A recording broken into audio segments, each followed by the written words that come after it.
and like I've never seen them, So you see signs of bears, like that same trip I was telling you about. We fished in Soda Butte, and my son is 12. He wandered off after a couple hours of fishing. A 12-year-old can only take so much, And they're like, oh my gosh, where'd Peter go? And so I finally tracked him down, and he was building sandcastles in a sandy area along Soda Butte next to a half-eaten elk carcass. That was Steve Haigh taking us back to Yellowstone, Slough Creek, a fireside chat, and the Rio Grande today on the Wet Fly Swing Fly Fishing Show. Welcome to the Wet Fly Swing Fly Fishing Show, where you discover tips, tricks, and tools from the leading names in fly fishing today. Hey, how you doing today? Thanks for stopping by the Fly Fishing Show. Find out what's new in our Facebook group. You can head over to wetflyswing.com/Facebook and check out what's going on over there at the party. We've always got something new going on, and you can even ask a question for an upcoming guest over there. Steve Haigh, the host of the Destination Angler podcast, is here to share the why behind his fly fishing podcast. Steve shares his top downloaded episodes on the destination topics and some of his favorite shows. We also talk about a couple of his guests who are bucket list guests, one of them who's going to be on very soon. He's going to be checking that off the list. We also find out what podcasts are in his queue right now. He's got a couple of good ones you should be checking out. So we kind of dig into it all. This is my normal fly fishing podcaster episode, so hope you enjoy it. Without further ado, here is Steve Haigh with the Destination Angler podcast. How you doing, Steve? I'm doing great. Yeah, glad to talk to you. Yeah, great to have you on the show here. We've got another podcaster. I've slowly over time been slowly reaching out to a few. I haven't even come close to getting everybody, but I've touched it with a few other fly fishing podcasts, and I've been seeing your stuff, hearing about you out there. Just talked to somebody yesterday who knew about your podcast and said it was one of his favorites. So I'm excited to dig into some of what you have going there. Before we jump into the podcasting and a little bit on destinations and things like that, bring us all the way back really quick to fly fishing. Talk about how you first got into it, where you're at, and then how you came to have a fly fishing podcast. Yeah. Oh my gosh. Yeah. Happy to do that.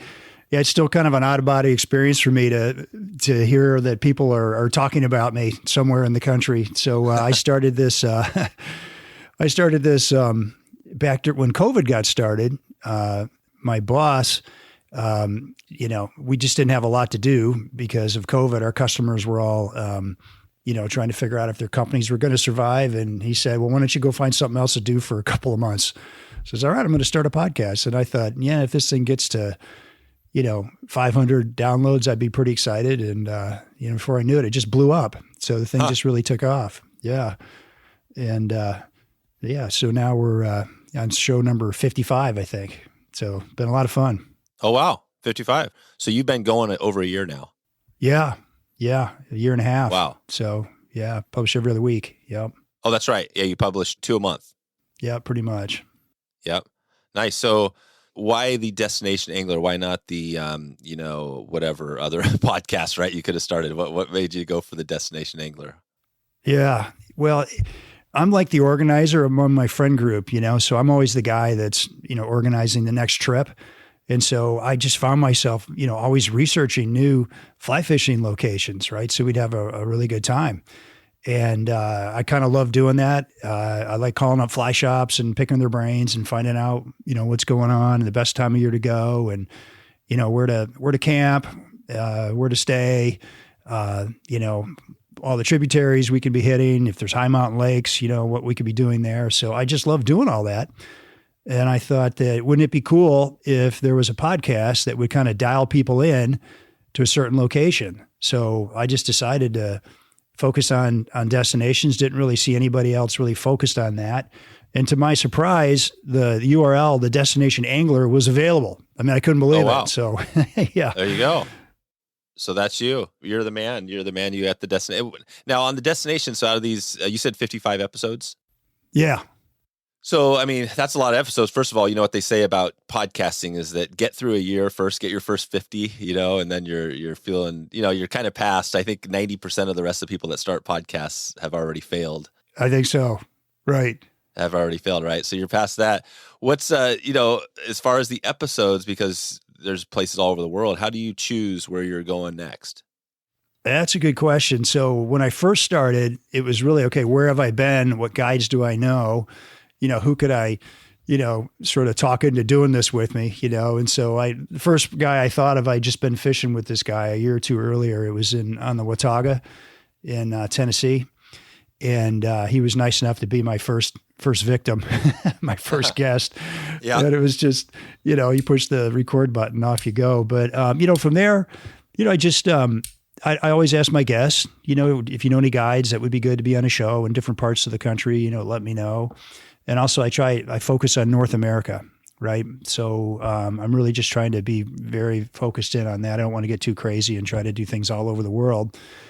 And it's really interesting. Like I've got a lot of followers in Canada, but I've got followers all over the world, like every continent except for Antarctica. You probably do too. They just keep popping up, people in Russia and China and Japan and Korea and, all over Europe and,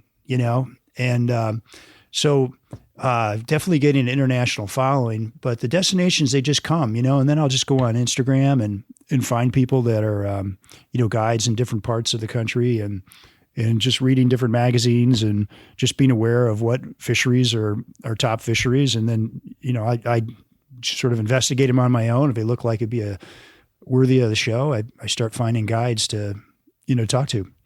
There you go. So basically you kind of scratch your own itch, whatever's interesting. And then when you get into the show, so I guess that's one question, right? 55 episodes. I mean, how many of these episodes do you plan on going to eventually? Do you feel like if you get to that point, right, where it's like you can't really get to everything? Are you kind of making that plan? Like, okay, here's maybe the next places I get to in the next 2 years, something like that. I probably don't think that far out ahead. I'm really just kind of like the next 2 or 3 episodes. Like I've probably talked to 50 people, that I haven't put on the show, or they just haven't been interested yet or right now or whatever. And for me, planning ahead is just if I can get the next 2 episodes down, I'm feeling pretty good about it. There you go. Yeah. So you're not worried about getting stricken with COVID and losing your voice or anything like that. You're pretty much just like good to go. Just I guess if you keep a few in the bag, right, you're good to go. Yeah. Well, I'm in quarantine right now, so I got COVID like on Thursday before. Oh, really? Oh, yeah. God. So it hadn't been too bad, just.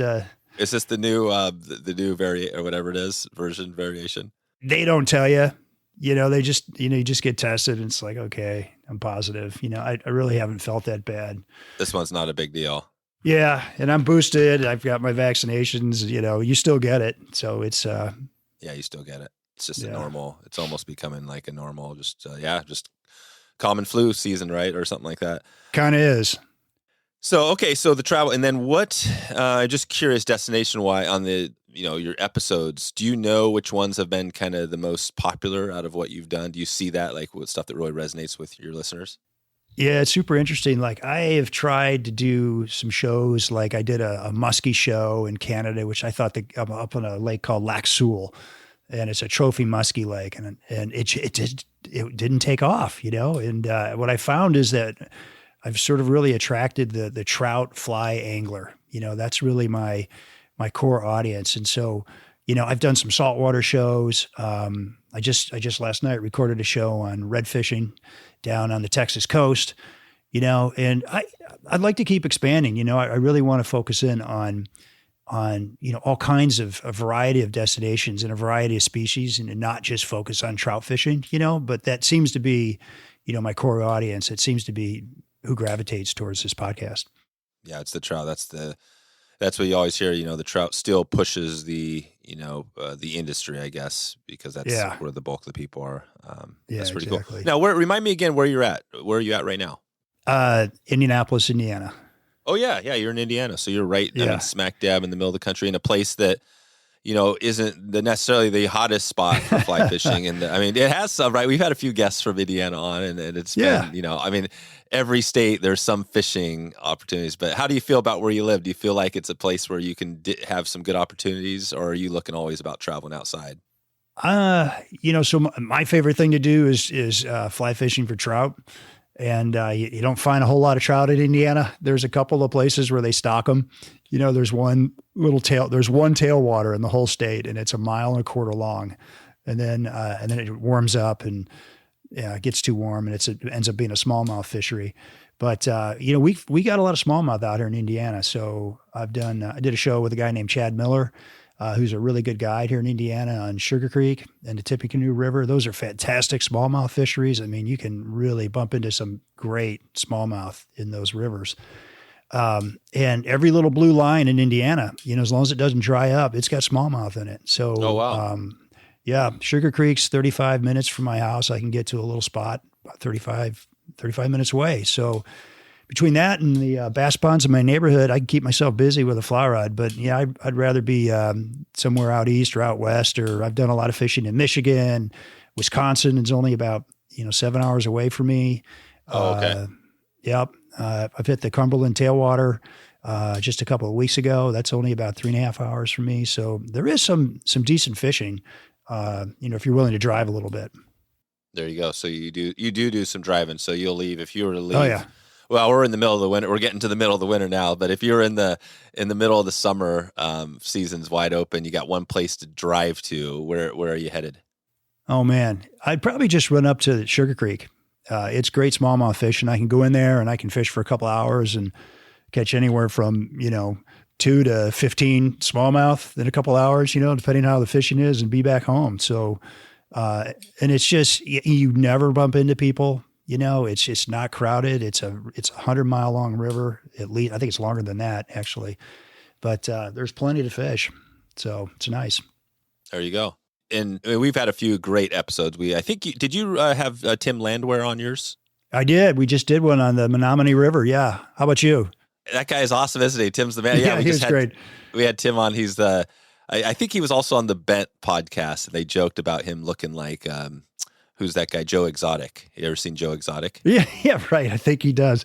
The funny thing about Tim was, he's had that river up there. I think I billed it as the best smallmouth river you've never heard of. Oh, the river he fishes?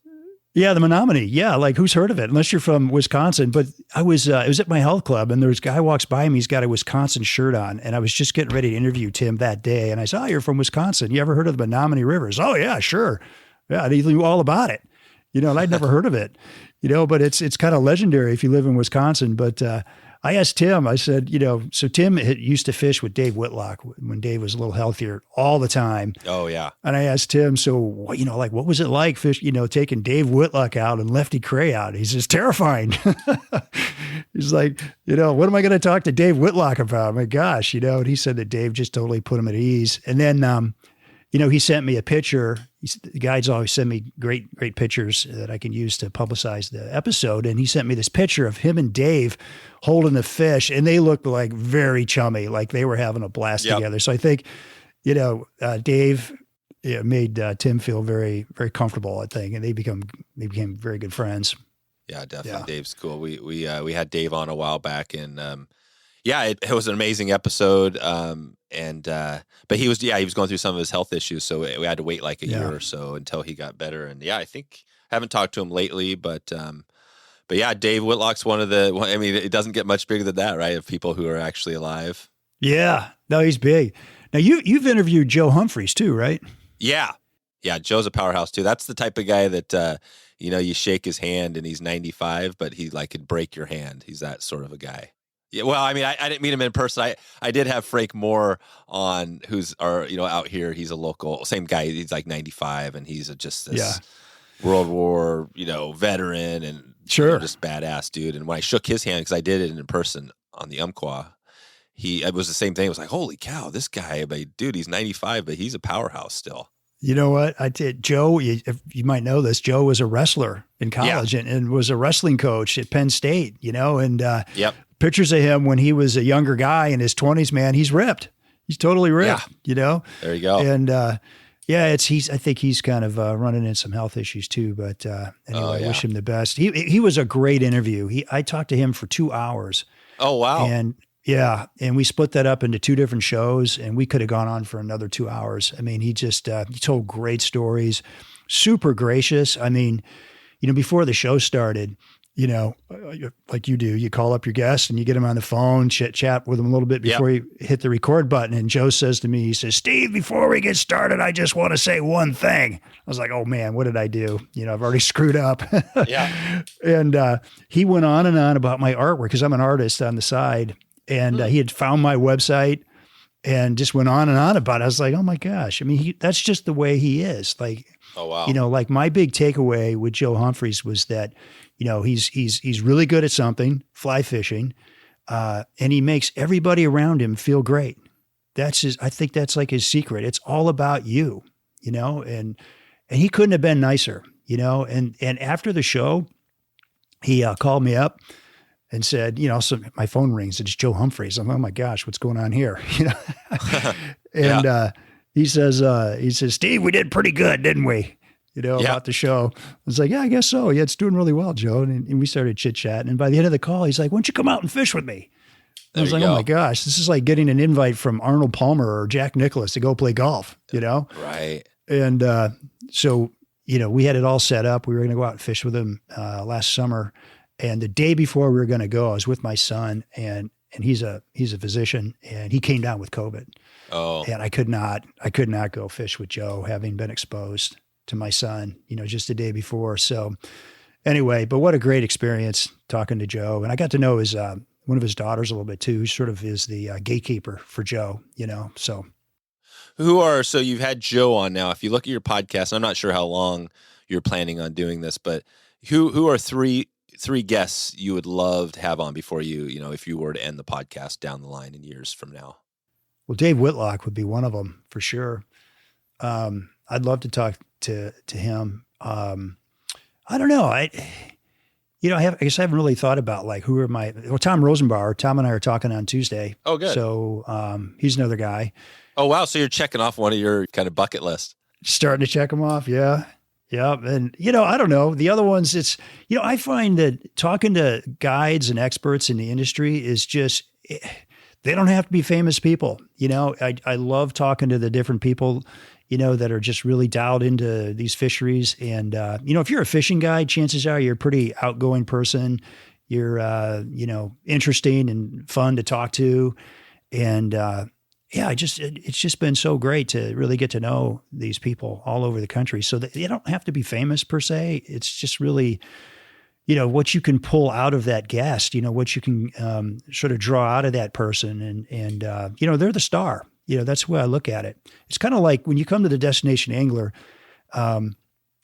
it's kind of like if you walk into a fly shop, there's that vibe when you come in a fly shop at 7:30 in the morning. You know what I'm talking about? Yep. It's like everybody's in a good mood. There's that anticipation of the day. You might be meeting your guide there, or you're just waiting for a chance to talk to someone behind the counter about, what's going on, what you should be using, how should you be fishing. And that's really what I'm trying to do. Like when you walk into the Destination Angler, it's like you've just walked into a fly shop and you're like, hey, dial me in. What do I need to know?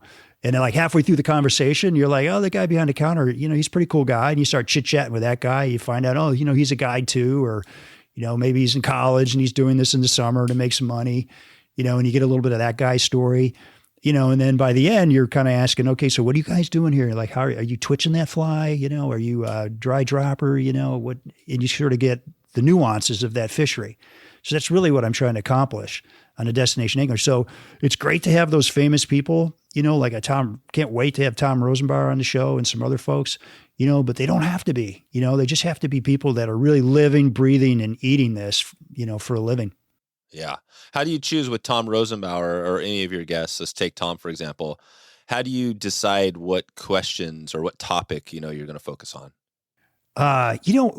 When I first talked to my guests, I asked them, like, what are you excited to talk about?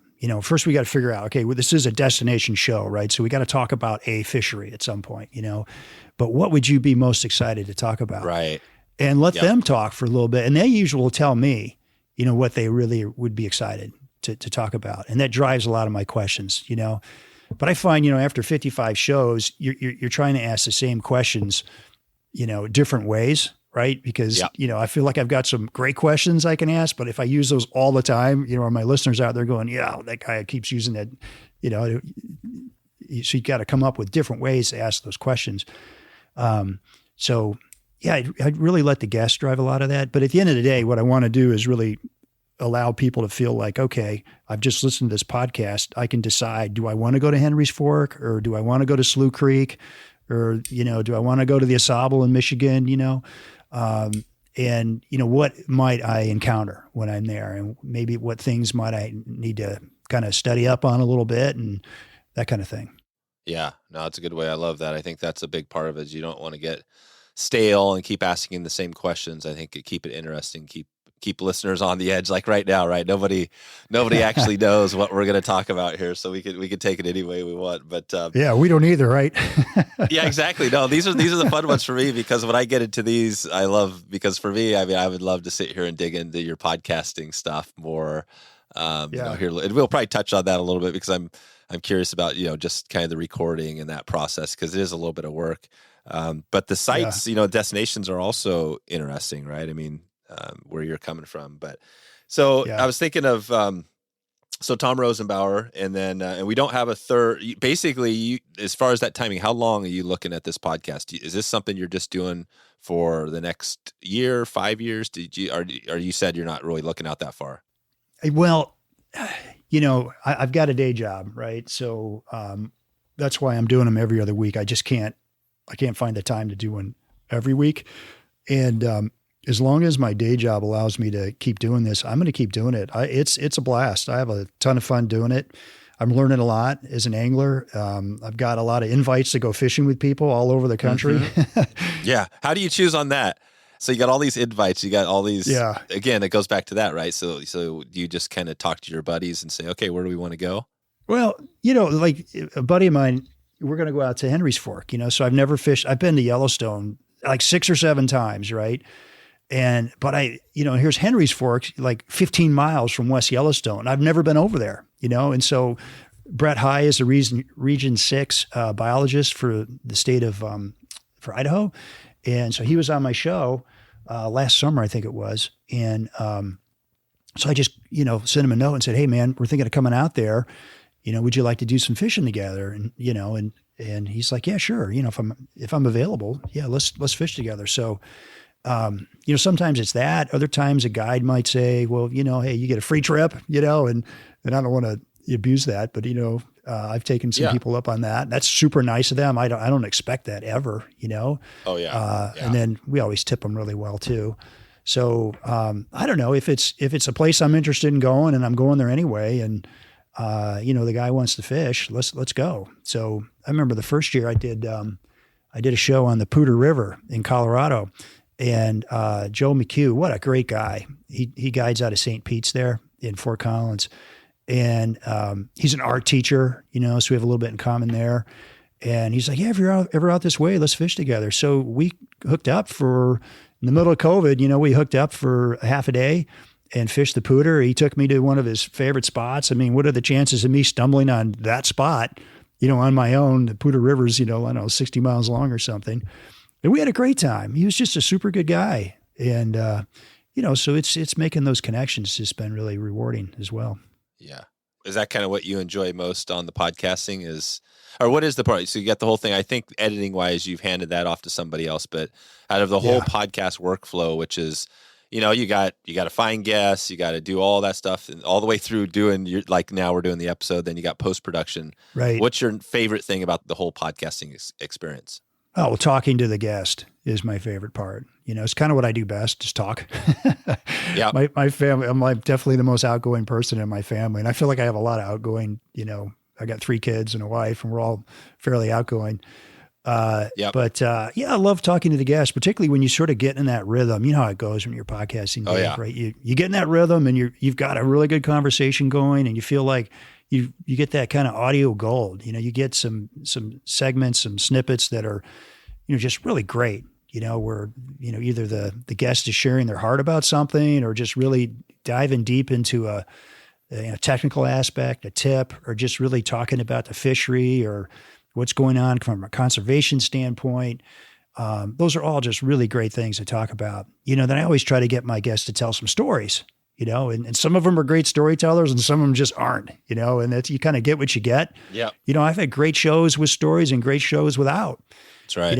But I think the stories make it make it meaningful, and I like to kind of double click on who they are as people, like what kind of drives them and what fishing means to them, and kind of why they do this, and it's like the answers are similar, but they're not. You always get something a little different nuance from each person. So I don't know if there's a favorite, but it's definitely the actual process of interviewing the guy is what I like.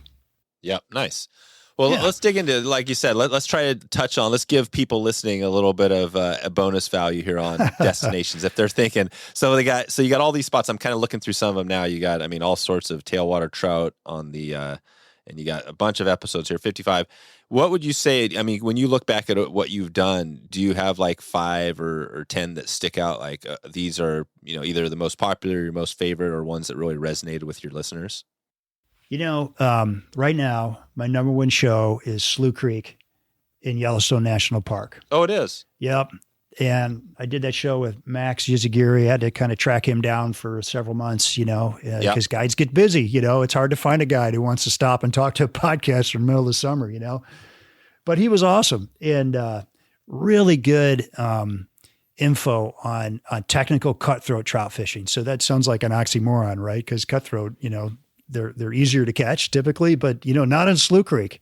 That's it's a freestone, but it fishes like a Spring Creek. And, he was talking about, you got to use a downstream presentation to get them, and, you're walking the bank and you're sight casting, so like that show resonated with people. And then, my fireside chats with Joe Humphreys, have done really, really well. And is this you mean you actually use the fireside chat app? What's his name? Cuban's app? No, I just call it that. It's kind of like that. What is FDR used to call his radio show, the fireside chat? Oh, that's right. That's where they caught me out. So Cuban, I'm not sure if you heard about that app, but he created a new app, which is a live podcasting thing. And it's it is? Fireside, I think. Yeah, I don't even know what it is. Yeah. That's just what I came up with it. And then I'll tell you the other one, if you've ever fished Penn's Creek, have you fished much out east, Dave? No, I haven't. No, okay. That's kind of that's a big goal for me. Yeah. Yeah. So years ago, I always organized these annual trips with a bunch of guys from my church, and we went to Penn's Creek, and I had like no idea how difficult Penn's Creek was to fish. And I always take anglers, most of them are brand new or very inexperienced, and this river just like kicked their butts, right? And there was one guy that caught nothing. I felt bad. He was the only guy. He didn't have a guide though, but he didn't catch any fish, and but most of us caught some fish. I did pretty good.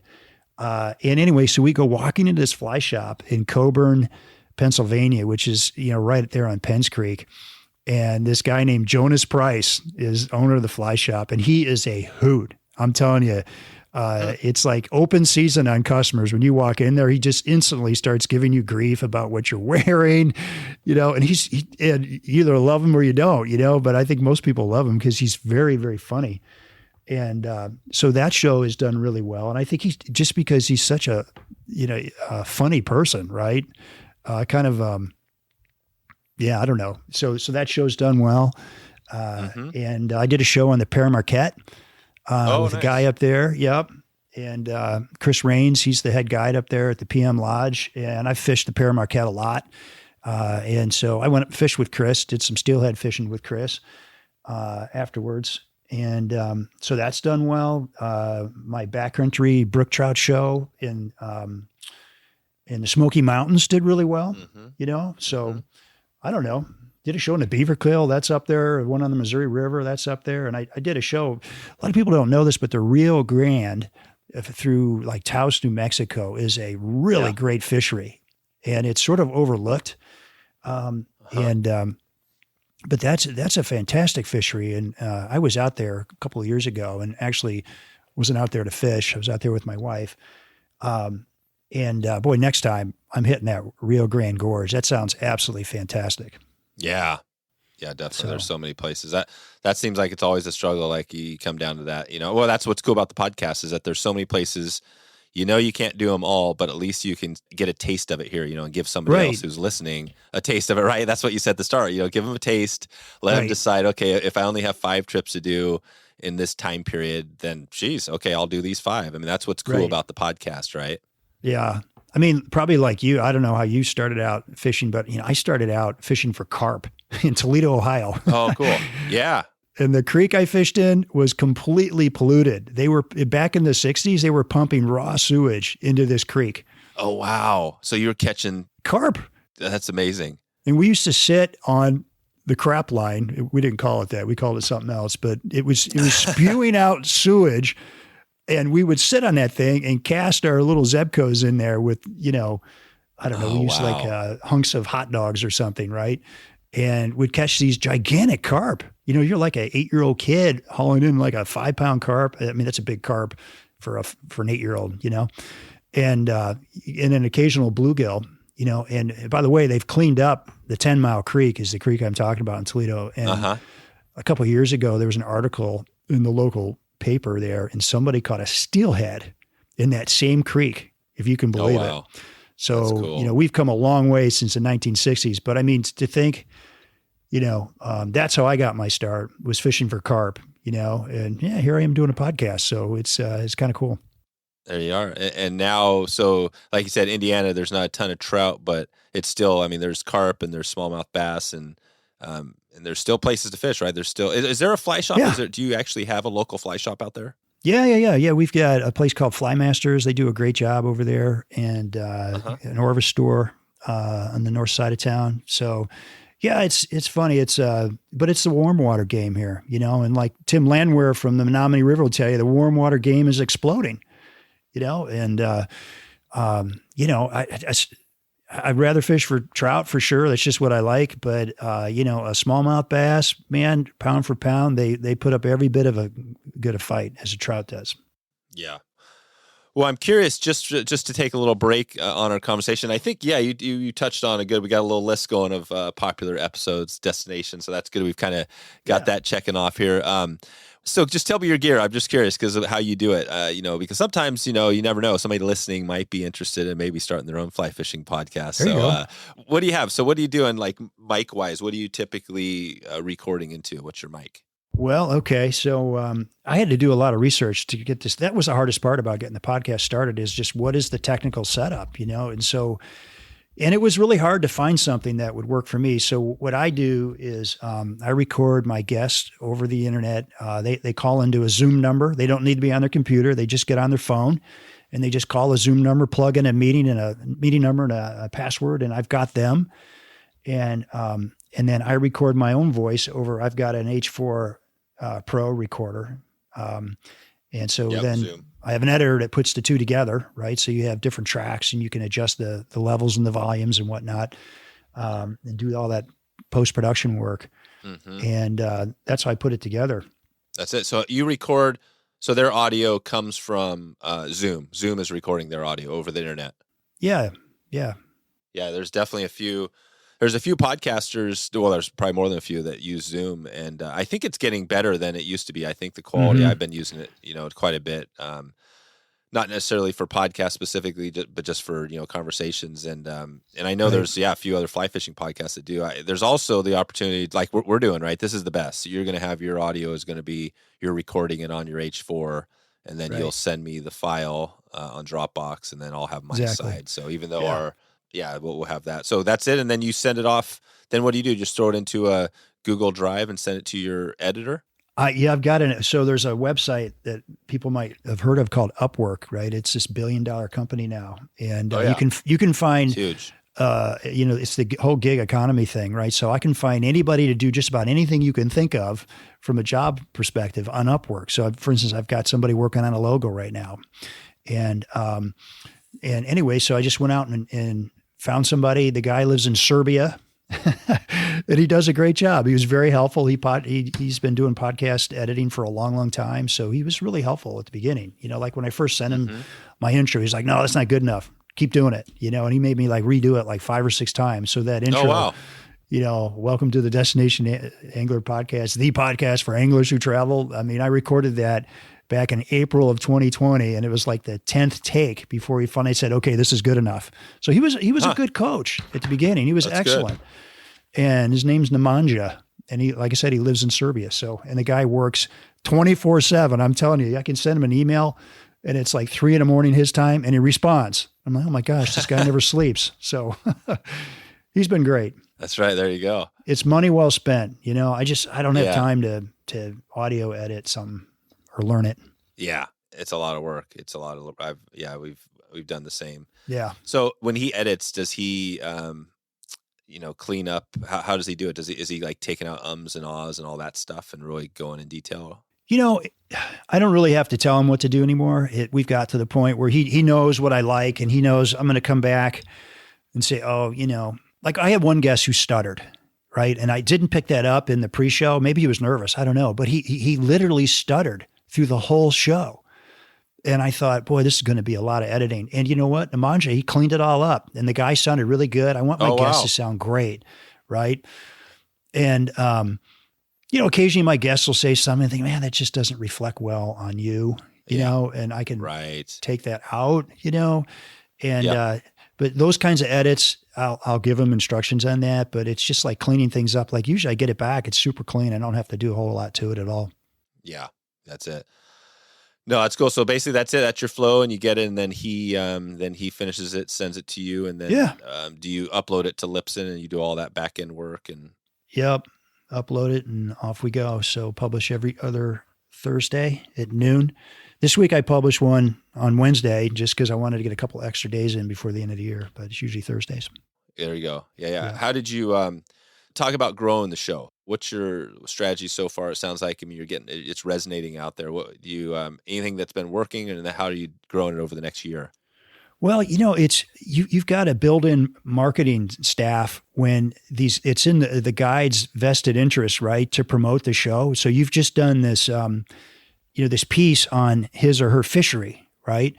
And they've talked about how great this fishery is and how to fish it, and gotten people really excited about it. And they want the show to be listened to. So most of these guys have anywhere from 2,000 to sometimes 10,000 followers. And so they'll put it out on their own social media. A lot of these guides are doing podcasts for other folks. So they're hooked into, they've got bloggers that they know. And like I had that, the show with Jonas Price on Penn Creek, that got picked up by a blogger named Trout Bitten, and it just exploded. Oh, by Domenick. Yeah. Yeah. Domenick Swentosky. Yeah. He does a really good job. I love his blog, and he's got his own podcast now. And so, these, either the fly shop or the guides that you're talking to will pick it up and promote it. And then I do a lot of posting on social media, and, you never know what effect that has, but it does seem to pop the numbers. And I can see a direct correlation, when I'm posting things, and I can see the number spike. So, between social media and the guides themselves, and then, if you just I find that if you get a really good guest on there, they do a good job. And if they're colorful, that helps. They've got sort of a big personality and they tell some funny stories. Those shows just automatically get shared, and they seem to kind of take on a life of their own. So it does come down to creating great content, right, Dave? Yep. Yeah. That's number one. That's the start. Yeah. It's not going to go anywhere unless you do that. So yeah. Well, let's try to keep creating some great content here. As we scratch my itch on that, because I'm always curious from another podcaster. Yeah.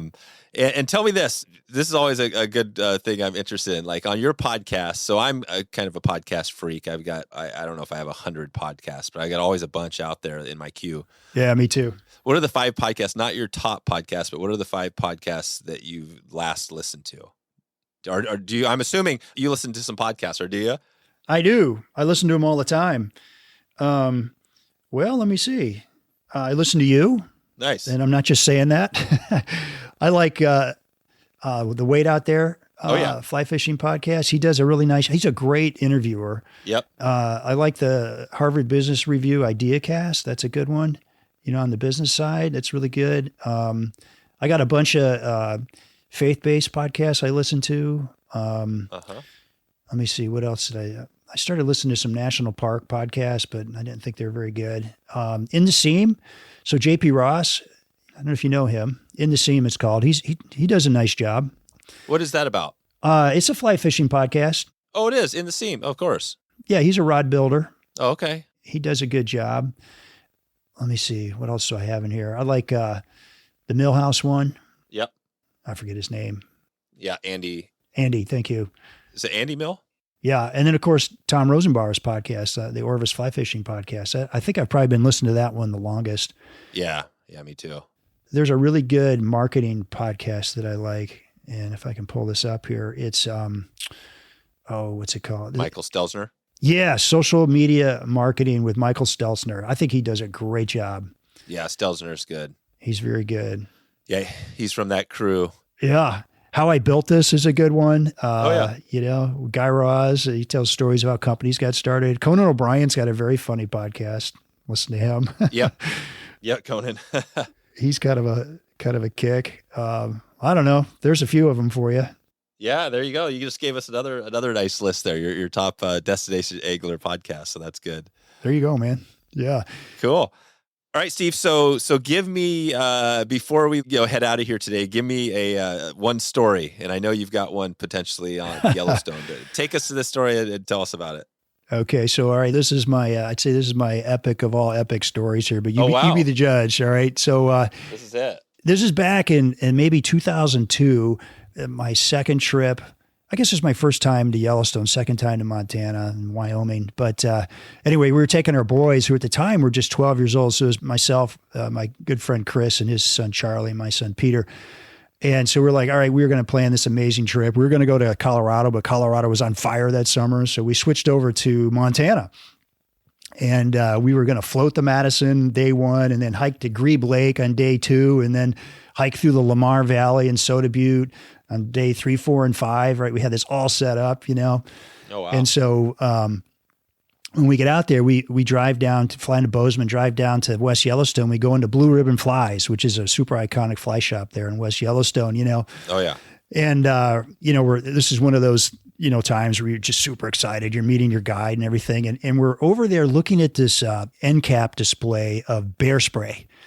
And it's got a picture of a guy with his face all bloody and everything. And it says, "You too can survive a bear attack." And me and my buddy are going, I don't know if I want to survive a bear attack if I'm going to look like that. His ears practically hanging off of his face, Yeah. So, but we ended up, everybody bought a can of bear spray, and off we went. So we floated the Madison all day.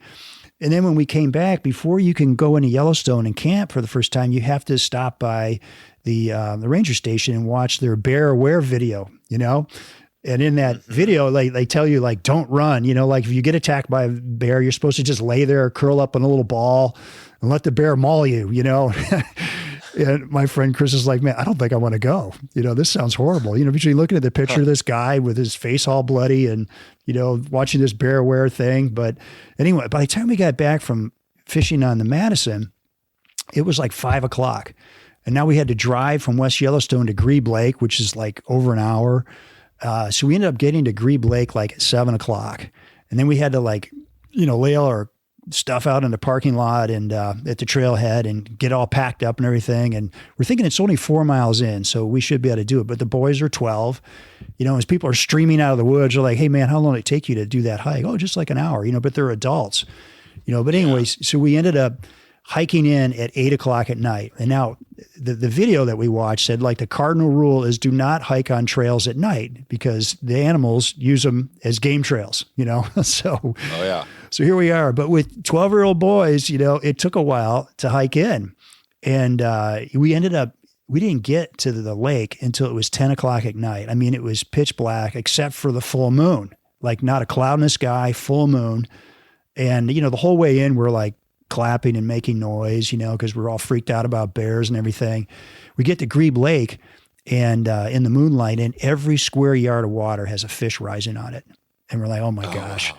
And we thought, should we stop and fish? We said, no, we got to go find our campsite. It's late. So we stumble around the back, the north side of the lake, and there's a campsite there, but we can't camp there because you have to camp in your designated spot. And there's one tent there, right? And the guy had the only flat spot in the whole campground. So we're like, okay, let's keep walking.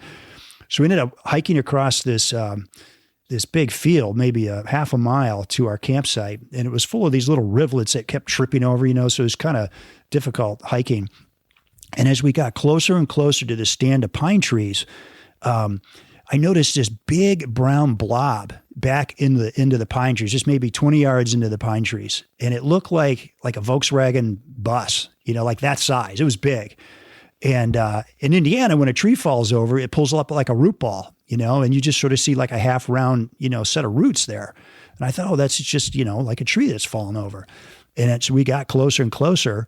All of a sudden, this brown blob lets out this massive snort. And it's like, oh my gosh. And this sound comes out of my mouth like, oh, and I get my bear spray out, and my friend Chris is stumbling, falls over backwards, and he's like, what is it? And so we've got our bear spray out, and Charlie's running up there. I'm grabbing him, pulling him back, and we didn't know what it was. So we just got out of there, and we started backtracking as fast as we could, not quite running, and, stumbled across that meadow again, thinking that, it's a bear and it's going to pounce on us at any moment. And here I am with, two 12-year-olds thinking this is my fault. I planned this trip. And we got back to the first campsite we went through when we pitched our tent, like within 1 foot of their tent. So they probably weren't too thrilled with us, Yeah. And and they were in the tent. And they said, hey, man, keep a clean camp because there were bears in camp last night. And I was like, oh, great. Oh, wow. So we threw our food up over the bear pole, and while we're setting up the tent, it just felt like at any minute this thing was going to just come out of the woods and pounce on us, and all night I'd be looking out of my little screen in my tent and we'd see like a stump and think it's a bear, and your mind starts playing tricks on you. Oh yeah. But anyway, the next morning I woke up and the other campers got up, and they were from Cody, Wyoming, and we started chit chatting, and he says, oh, it was really cool yesterday. There was this buffalo that was wandering around in that field over there all day long while we were fishing. I said, oh, wow, no kidding.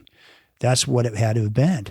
And so anyway, I turned my little video camera on. I woke Chris up, who's not a morning person, with the camera rolling. He still hasn't forgiven me, and said, hey, guess what? It was a buffalo. It had to be a buffalo. And sure enough, that morning about 10 a.m. When we were fishing, this big 2,000-pound thing of massive muscle and hair started wandering across, the field, a couple hundred yards away from us. It was a buffalo. We just stumbled upon a buffalo. And, buffalo are dangerous. Yeah. People don't realize that. Yeah. But anyway, and then we didn't learn very much because later on that day we were at Yellowstone Falls, and on that little road, that little circle road there is full of people and everything. There was a buffalo sitting right alongside the road. And so Chris and Charlie, they jump out of the car, and Peter, and they're filming this thing. And one of them yells, hoo hoo. And that buffalo jumped to its feet within a second. Man, it was on its feet. And everyone was just scrambling to dive back. I mean, literally diving through the windows, trying to get, you just heard gravel slinging as they're trying to jump back into the car. So anyway, it was kind of an epic trip, to say the least. Wow. Yeah. So as far as the bears, from that point, you didn't see any other bears or any bears there? I've been to Yellowstone 5 or 6 times, and I've only seen bears once, and it was 2 years ago, and I was out there with my wife and one of my daughters, and we saw 5 bears in one day. And like, I've never seen them, so you see signs of bears, like that same trip I was telling you about, we fished in Soda Butte, and my son is 12. He wandered off after a couple hours of fishing. A 12-year-old can only take so much, And they're like, oh my gosh, where'd Peter go? And so I finally tracked him down, and he was building sandcastles in a sandy area along Soda Butte next to a half-eaten elk carcass. And I'm like, Peter, come over here. Let's get away from that elk carcass. So, but other than that, I just haven't seen many. That's cool. Yeah. I mean, Yellowstone's obviously a place, we've talked about that before here. We're thinking like every year that would be a good destination just to go back to. Do you have any that are you kind of have on the list where you're like, okay, this is an annual trip that you're kind of heading out to that destination? We go to Wisconsin. We've been doing that quite a bit. But like the trout and all that. Yeah. The Driftless Area is fantastic. It's all public access. Like in Wisconsin, the landowners cannot prevent you from walking up and down their streams, right? So even if there's a fence there, you have the right to walk around the fence and back in the creek. Amazing. And so it's all this public access, and there's 600 miles of trout streams in the Driftless Area, and you got to be smart, You don't want to make landowners mad, but they're very friendly folks out there, and it's great fishing. That's cool. Yeah. The Driftless is definitely one of those. We've had a few episodes there as well. Yeah. Okay. Well, anything before we get out of here, any other destinations you want to add to this list, or are you good with what we have here? This is going to be our top destination angler list of well, at least currently. You're going to have a lot more episodes down the line. Oh man.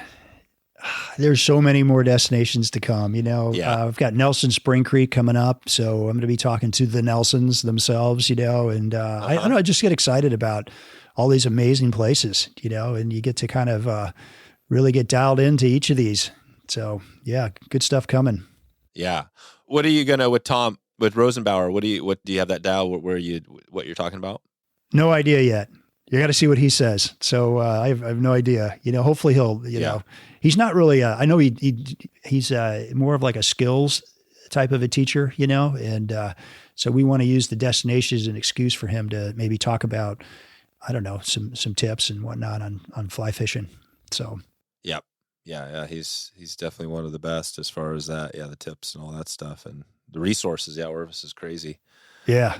Nice. Well, so what do we got going? So if you look out with what you have going the next 6 months, year plus, what can we expect from the destination angler? Like kind of more of the same, or what should we be looking for? So I don't know.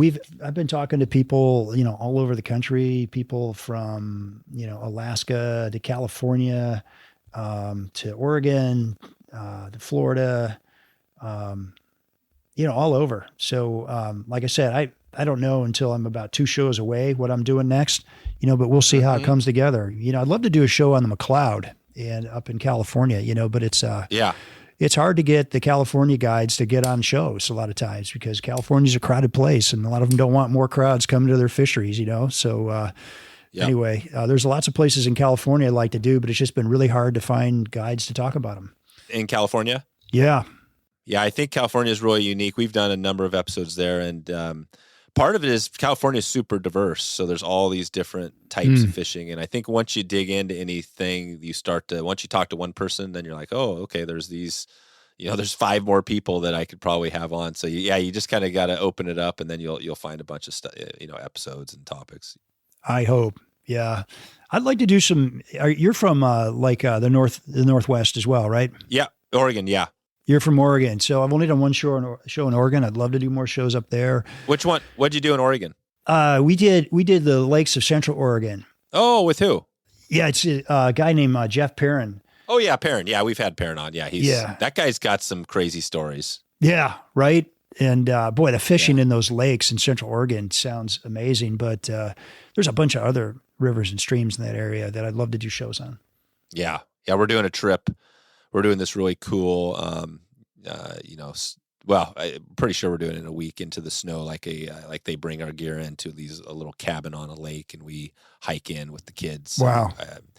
That's going to be a fun one. It's right in that area. So, sounds amazing. So no, Perin's good. I think he had this crazy story. I'll put a link out to him as well about this really amazing, crazy steelhead angler who was very well known, and then I think, you could listen to it, but eventually committed suicide. It was kind of a sad ending. But so Jeff's got all sorts of crazy stories, and then what else? So now you're Western wise. You've done some stuff up in Canada? I've done a couple shows. I did a show on the Nipigon River. I did a show on the Elk River up in Fernie, BC. That's a great spot up there. And the Nipigon River is where the world record brook trout's from. And they're routinely catching these gigantic, 10, 12-pound brook trout out of that river. But it's a massive river system. Guy's named Gord Ellis, and he's a writer for a couple of Canadian outdoor magazines. Really amazing places. That's always the struggle I have is that, and we even do, we do 2 episodes a week. So we've been like doubling down. And even with that, I still feel like, wow, I mean, there's just so many places I'm not even going to be able to touch on. You know what I mean? And we tend to not, we're like you, it's more North American focus, but I've got an episode coming up with an Euro nipper from the Europe. I occasionally will break out some of those. And, okay. There's a big audience, obviously, people who listen to your show right over in Europe. Yeah, quite a few. Yeah, all over the world. Nice, Steve. Well, how are you feeling about this now? Another podcasting fly fisherman. How do you feel about how we've done? Have we covered a little bit of what you do? Feel good about that? I think we have. Yeah, we've pretty much hit it. All right. That's been great, Dave. Really appreciate being on the show. Thank you very much. So there you go. If you want to find all the show notes, all links to everything else we covered to date, head over to wetflyswing.com/287. 287 will get you the goodness. And you can head over to right now, wetflyswing.com/subscribe, and you can get notified. Just kind of click the app, whatever you want to listen to. If you're enjoying this episode is also being feed dropped into the Destination Angler. So if you're one of Steve's crew and you haven't heard about the Wet Fly Swing podcast, we have an awesome mix of pretty much everything, kind of like Steve, a lot of different topics in North America, but we mix it up a little bit. And so if you want a little taste of like 300 episodes, if you want to keep Steve's, if you already listened to all of Steve's stuff and you want to keep this going further, jump over right there, click subscribe, and I guarantee you there'll be something we can find for you. You can always reach out to me too if you have questions. I would love to connect with you and love to get something answered for you. As I noted, the Facebook group is a good place to connect as well to the community. And yeah, it's been a good run. We're just kind of kicking off 2022. I hope your year is beginning really well, and listening today till the very end, and really appreciate your support. It's what keeps all of us going, including Steve. So Steve, thanks again, buddy. Another fun one, and definitely looking forward to keeping in touch with you and your crew over there, and for everybody else, wherever you're listening. Thanks, and we will talk to you hopefully online and maybe on the water. Thanks for listening to the Wet Fly Swing Fly Fishing Show. For notes and links from this episode, visit wetflyswing.com.